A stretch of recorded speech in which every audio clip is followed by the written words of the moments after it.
everybody, John here.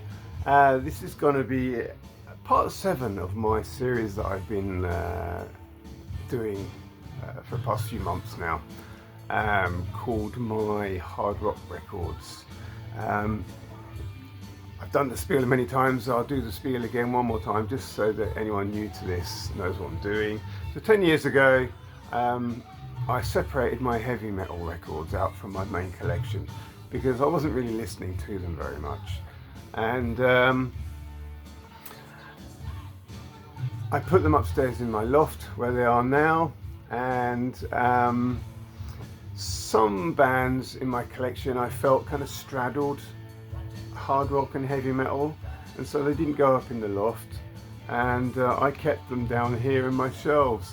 And what I'm doing now is working my way through those particular bands and artists that I couldn't let go. So for instance, my first episode was on AC/DC, one on Aerosmith, Alice Cooper, I've done the Cult, amongst others. Black Sabbath I did. Last one was Kiss.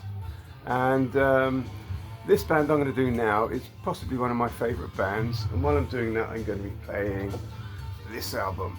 It's Jimmy Page, Outrider. A little bit loud. I'm going to turn it down now. Excuse me. Yeah, so it's not a tremendously strong record, is it? But it's kind of apt, because in this I'm going to be talking about Led Zeppelin, and like I said, they're possibly my favourite band. Now, in my collection of Led Zeppelin records, big stack here, I don't think I've got anything sort of amazingly unusual or rare. Probably the same old Led Zeppelin records that you've seen other people show before, but I thought I'd work my way through them. And if there's time and I feel inclined, then maybe I'll do a little bit of a ranking at the end. I may have some honourable mentions, for instance. So I thought I'd just interject here somewhere. I haven't decided where I'm going to put this in the video yet, but I thought I'd sort of use this as an honourable mention. This is the Yardbirds, the last Yardbirds album. And as everyone knows, the Yardbirds is where Eric Clapton was before he went on to do other things. Jeff Beck was there too, and also Jimmy Page. And Jimmy Page was very much at the sort of the controlling panel, if you like, of this last album. In fact, when he went on to put together the band that went on to become Led Zeppelin, he had in his mind that he was going to have basically make a band and call it the New Yardbirds. So I think it's interesting to listen to this sometimes. It's a kind of a sort of psychedelic rock album, but it's interesting. It's got touches of things here and there that you could hear, like the very roots of what Led Zeppelin was going to sound like, you know. So yeah, that's why I'm going to show this. I might even do a little bit of a needle drop. I got this on a stack of vinyls, a nice record. One to look out for Zeppelin fans. Have a listen to this, see what you think.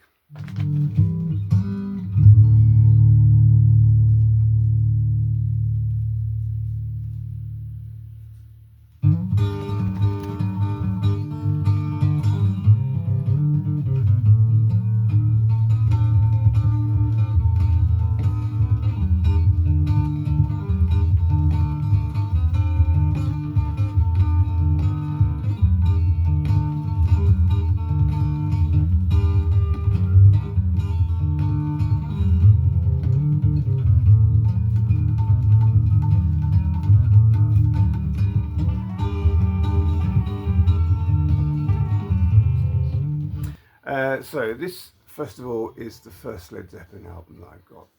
It's not the first one that I got, but it's the first one in the series of Led Zeppelin records. I picked this up, I believe, on Chelmsford Market. There used to be a market stall there in Chelmsford Market. Every Saturday morning, and if I had enough pocket money, I would take myself in town and see what they had. Of course, this was past my time of pocket money, but I mean, I didn't think I really got into start listening to Led Zeppelin until I was around about 17, 18 at the earliest.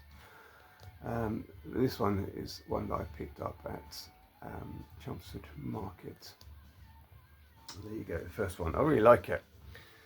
And I've only got one copy of this next one too. So this is Led Zeppelin 2. Gatefold sleeve. This is also one that I picked up on Chelmsford Market. This would have been, yeah, so look, 89 I think I probably would have started picking these up. There you go. Side 2. And, you know, in the time, records weren't really, I mean, you know, CDs had been around for a while, hadn't they? Records weren't really seen as anything particularly valuable, which is why it's great, because you could go to Chelmsford second-hand market and pick records up like this for, I think I probably paid about £4 or £5, maybe £6, which was, well, quite a lot I suppose back then, but even so it wasn't a sort of a real difficult amount. If I was to go to a similar kind of setup now and try and buy these records, this is a Led Zeppelin 3, I think, you know, you'd be looking at, well, I know for a fact you'd be looking at records like this. They'd be asking, the starting price would be around about 40, 50, 60 pounds, and sometimes much more. So Led Zeppelin 3 is a particular favourite record of mine. I love this record. Possibly one that I play the most. Now I will say, I'll go on and tell the little story here, is that, so my early exploration of music started off with David Bowie. I think was one of my earliest, and then T-Rex came, Jimi Hendrix, and a few others, and I noticed that those artists, you know, I really kind of immersed myself in them and played them and probably played them to death. By the time I was getting into Led Zeppelin, I recognised that pattern, and for that reason I've always kept Led Zeppelin off my turntable too much, because I've always felt I want to save them, you know. I don't want them to kind of disappoint me, and they never have done. And I do genuinely save Led Zeppelin records and playing Led Zeppelin for special occasions, things like my birthday, for instance, or anniversary, or something like that. I like to play Led Zeppelin 3 at the beginning of, like, when spring has slowly started turning to summer, you know. So this is Led Zeppelin 4 in a sleeve. And a lot of people would be surprised to hear me say that Led Zeppelin 4 really isn't one of my favourites. I know it's a really popular record with many, and most people would put it in their #1 spot because they like When the Levee Breaks and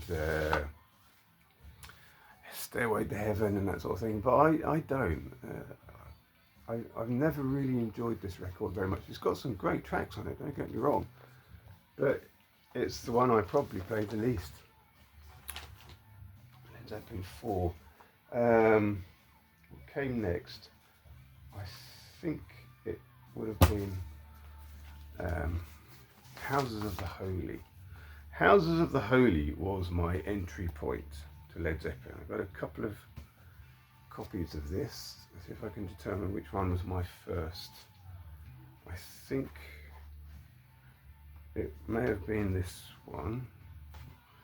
So, Houses of the Holy.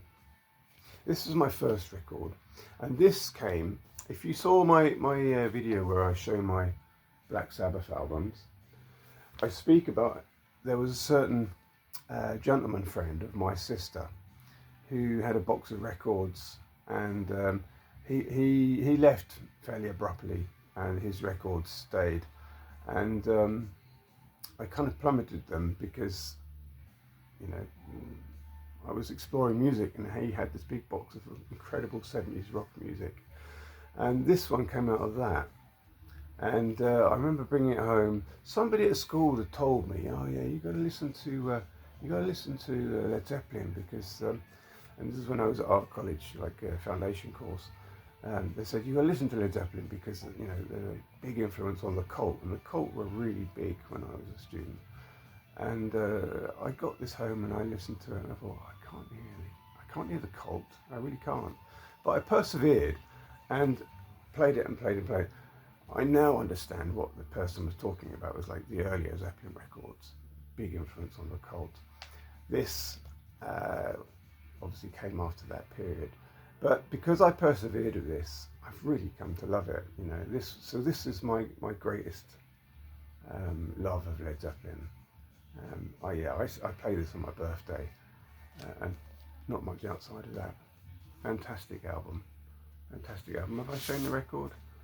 I can't remember if I showed the record, but it's one of my favourite records, if not the favourite record. I sometimes wonder about maybe leaving a note somewhere for somewhere to find, to let them know I'd like them to play Song Remains the Same on my funeral or something. Hey, if I should die tomorrow, let them know. Okay.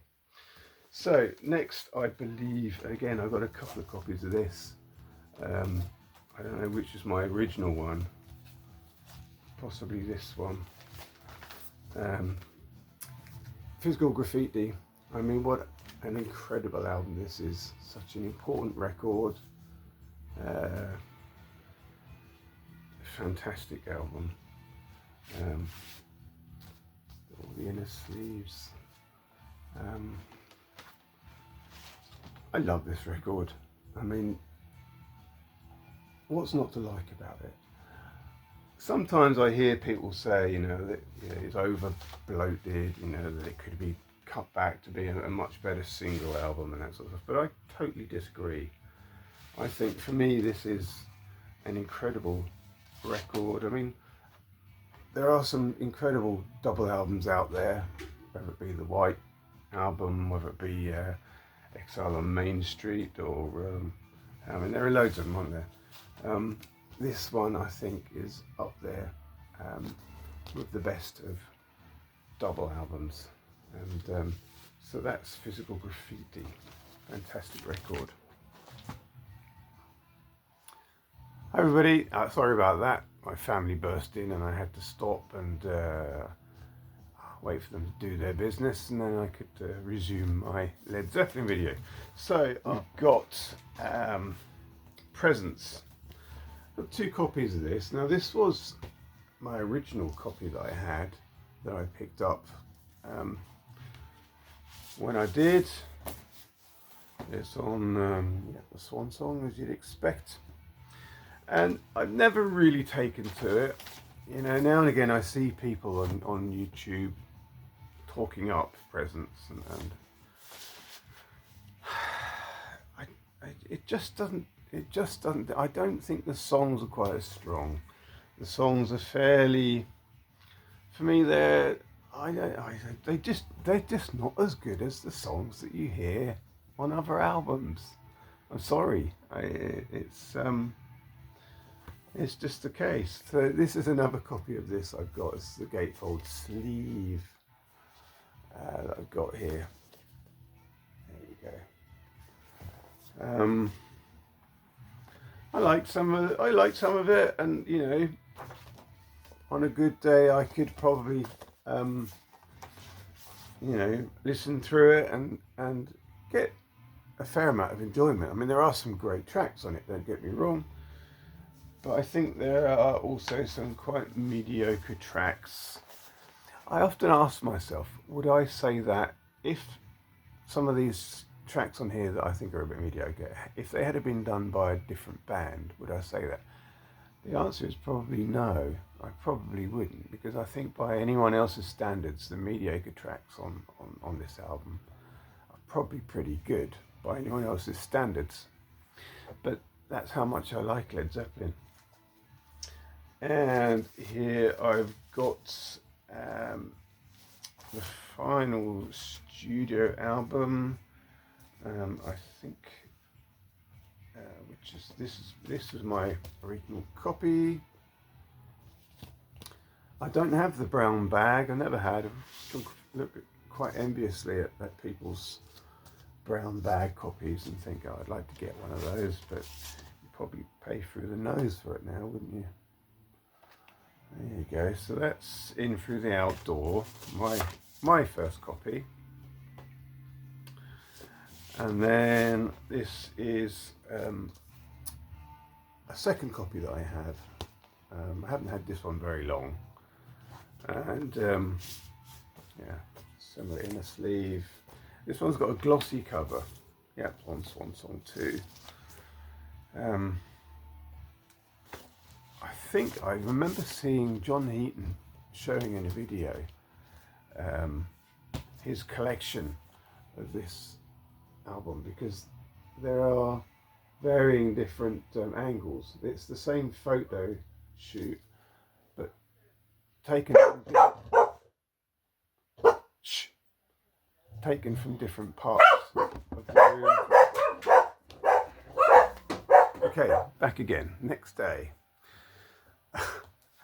So I was talking, I can't remember what I was saying now, but I was talking about In Through the Outdoor, the last studio album by Led Zeppelin, my 2 copies. I was saying, I think I've seen a video by John Heaton where he shows his collection of copies of this album. I think he has, multiple angles and things like that. I really like this album. I like it much better than Presents.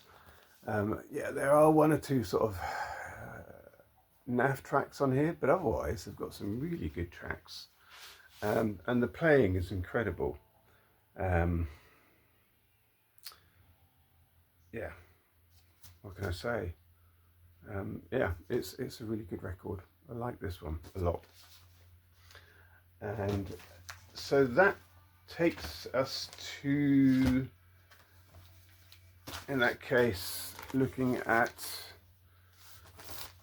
Coda. This is my copy that I've had. Got a nasty ink spot there, and someone's written 1979 on it, but it's the one. Yeah, I picked this one up in Chelmsford Market, on the record stall there. Yeah. Got some great pictures of the band there. I've never been on top of where these tracks come from. I think, yeah, this was released as some sort of a contractual obligation or something like that, wasn't it? And it's, as far as I know, it's a collection of tracks that they had sort of surplus from other sessions, and they put them on a record. So yeah, some of it's good, some of it's fairly mediocre. But there you go, there's Coda. Which leaves me to show my copy of The Song Remains the Same, so the live album they released. Yeah. I'll be honest, this isn't, for me, it's not brilliant. It's sort of over bloated. I mean, this is a case of an over bloated record. I mean, in the 70s, it was this thing where rock bands like this felt they had to put on these 25-minute drum solos or whatever. And no one's really that interested. I mean, maybe a few people might be, and you're interested to hear it maybe once or twice, but otherwise, I've made recordings of this onto cassette and skipped out the drum solos because you just don't want to hear it, and it cuts the length of the album down dramatically. I actually got a CD of this in my car at the moment, and I skipped past the drum solo, Moby Dick. Like, I like the track Moby Dick, I just don't like the live, overly bloated drum solo version of it. Yeah, what can I say? It's okay. There's some high points on there, some great moments. I think it would have been much better if they had have, rather than do this sort of big long meandering live album. I think it would have been better if they had have done something like Live at Leeds, where they purposely trimmed out the fat, kept all the good stuff in there, and gave you this sort of real sort of wallop of an album. I really think that this would work much better in that way. That's my view. There you go. What that is worth. Right, so that's all the Led Zeppelin stuff that I've got to show. Some honourable mentions, I guess. And I'm going to show this one. I know it's not technically Led Zeppelin, but it is Jimmy Page and Robert Plant, Page and Plant, no Coda. I like to tell people about when I bought this, because this goes for quite a lot of money on Discogs now. I like to tell people when I bought this, it was cheaper, and I bought it in Stockholm. It was cheaper to buy on vinyl than it was the CD, believe it or not. And I ummed and ahed about whether I should get the CD, because at the time it was like, well, CDs, they're the cutting edge, that's what's going to last longest and all this sort of thing. But I felt, well, because of all my other Led Zeppelin records, I've got them on record, I would want to include this amongst them, so that's why I got the vinyl, and I'm pretty glad that I have, because you can buy this on CD for next to nothing in charity shops up and down the land, but you'll never see it on vinyl, and you can look to buy this on vinyl, but it costs a lot of money. Inner sleeves. It's a lovely record. And I went to see them on this tour, although I'll correct that. I wasn't actually in the venue when they were playing in Stockholm. I went with my best friend Tim and my wife and his girlfriend. Oh, and we had a friend of mine from my home village, Gary. He came to visit us at the time, and we didn't have tickets to go into the venue because they had the Black Crows supporting them, I think, at the time. But outside the venue there was quite a spacious park, and lots of people kind of gathered with picnics. It was a glorious sunny day, a bit like today, and just sat outside the venue and enjoyed the music. We couldn't see what was going on, but we could hear Robert Plant and Jimmy Page performing, and we had a picnic, and that was a lovely evening. There you go. So that's that. And the last thing I'm going to show, slightly relevant, I guess, and that is Walking into Clarksdale. A fantastic album. If anyone hasn't heard this and you like Led Zeppelin, look into it, because I think this is brilliant. What year was it? There was that year Jimmy Page did a kind of an album together with David Coverdale, and it was a bit sort of, it was very commercial sounding. It lent very heavily on sort of the sound of Led Zeppelin and everything, and it was sort of David Coverdale's dream come true. He wanted to be in Led Zeppelin, basically, I think. And so they made a very commercial sounding Led Zeppelin-esque rock album. It wasn't too bad, but it was a bit sickly, and it didn't have that kind of integrity that you get on proper Led Zeppelin music. And I mean, it was about as close as you were going to get to another Led Zeppelin album, which was really popular in that time in the whole sort of glam metal scene. Everyone was trying to sort of sound a bit like Led Zeppelin one way or another. And then this came out, and this has all that integrity that I was talking about, that you'll find on Led Zeppelin.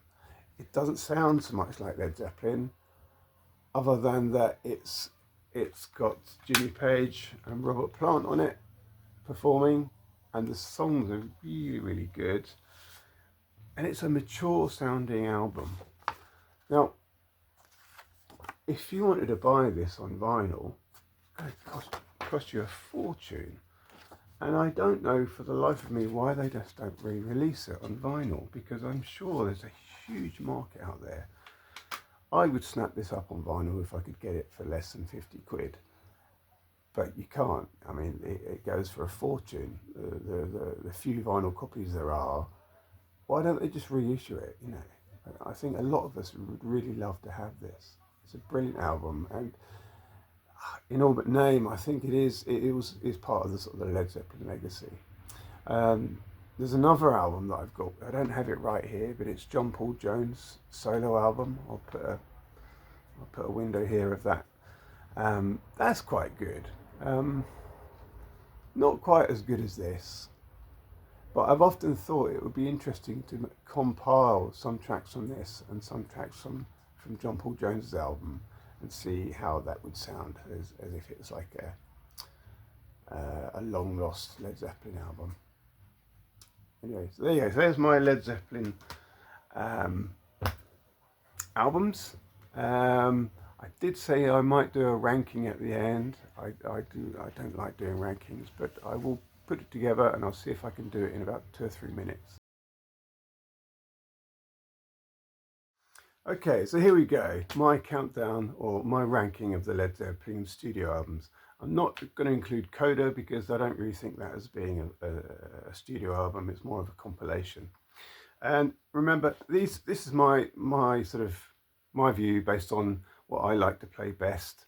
I don't want any hate mail or anything like that. It's just, you know, don't take it too seriously. I don't normally like doing rankings because I may change my mind tomorrow, and I'd hate to think that I've set in stone something by saying it here on YouTube. But anyway, so there you go. So coming in at number 8, I've got Presents. It's a good album. It's just not as good as the other albums, and it's one that I play very little. Okay, coming in at number 7, I've got Shock Horror, Led Zeppelin 4. There are some good tracks on this, don't get me wrong, I think there are some great tracks on it, but the tracks that most people rave about are just ones that I just don't find so interesting, and I think there's so much more on other Led Zeppelin albums. So, coming in at number 6, I've got For the Outdoor. I really do like this record. I'd say it's one of my favourites, even though it's so low down on the list. It's a great album, and it's the kind of record that when I put it on, I'd probably play it for 2 or 3 days before I take it off again. It's that good. Coming in at number 5, I've got Led Zeppelin 2. A brilliant album. Again, I love this record. So many great moments, so many great tracks. And I could happily change it up with my next position, which is Led Zeppelin 1. I would swap these two around quite regularly, 1 and 2, because I think they're of a similar kind of vein, and I love them both very much. Yeah, there you go. But they can't all be at the top position, can they? So, my number 3, I've got Physical Graffiti. Brilliant album. A good day would be a day when I played this and only this, and it would be a day that I'd go to bed feeling like, wow, what an amazing experience. And, you know, Physical Graffiti is a fantastic album. Probably one of my favourite double albums. And number 2, I've got Led Zeppelin 3. A beautiful album. Always love this. I like the laid-back country feel of it. I like the the acoustic breeziness. It's great. It's just beautiful. Great record. And so that leaves my number 1, which is Houses of the Holy. Easily one of my most favourite albums of all time. So there you go. That's my number 1. Okay, everybody. Thanks very much for watching my video. I hope you found this mildly interesting. Check out my next video. Okay, have a good day. Bye.